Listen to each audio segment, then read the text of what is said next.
আজকের ভিডিওতে আমরা টুইজার বটম আর টুইজার টপ ক্যান্ডেলস্টিক নিয়ে আলোচনা করব।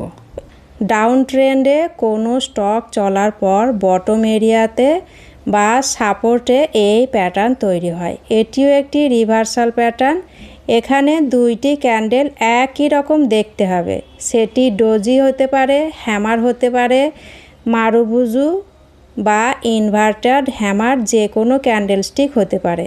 দুটি ক্যান্ডেলের লো সেম হতে হবে। 98 থেকে 99% পর্যন্ত সেম হতে হবে। আর প্রথম ক্যান্ডেলটি রেড আর পরের ক্যান্ডেলটি সবুজ হতে হবে। হাইও প্রায় সমান হতে হবে। এর আগের যে ক্যান্ডেল থাকবে তার হাই ভাঙলে তবেই এন্ট্রি। টুইজার বটমের পরে যে ক্যান্ডেল তৈরি হবে সেটা যদি এর নিচে তৈরি হয় তাহলে আমাদের এই প্যাটার্নটা আর কার্যকর হবে না। এবার এই প্যাটার্ন দেখে আমরা কিভাবে ট্রেডে এন্ট্রি নেব। যেহেতু এটিও একটি রিভার্সাল বুলিশ প্যাটার্ন, তাই আমরা এখানে বাই পজিশনে এন্ট্রি নেব।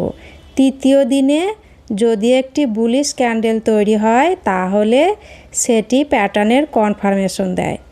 আগের দুই ক্যান্ডেলের হাই ব্রেক করলে আমরা এখানে এন্ট্রি নেব।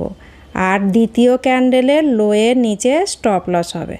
টার্গেট হবে ফার্স্ট রেজিস্ট্যান্স এরিয়া বা যতক্ষণ না ট্রেন্ড রিভার্স হচ্ছে। এবার টুইজার টপ ক্যান্ডেলস্টিক প্যাটার্ন।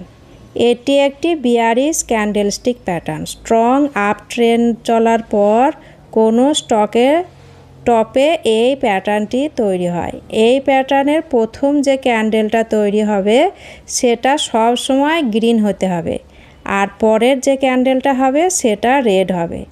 এদের টপ প্রায় একই রকম হবে আর লোটা একরকম না হলেও চলবে। এর আগের ক্যান্ডেলের লো ভাঙলে তবেই আমরা সেল পজিশনে এন্ট্রি নেব।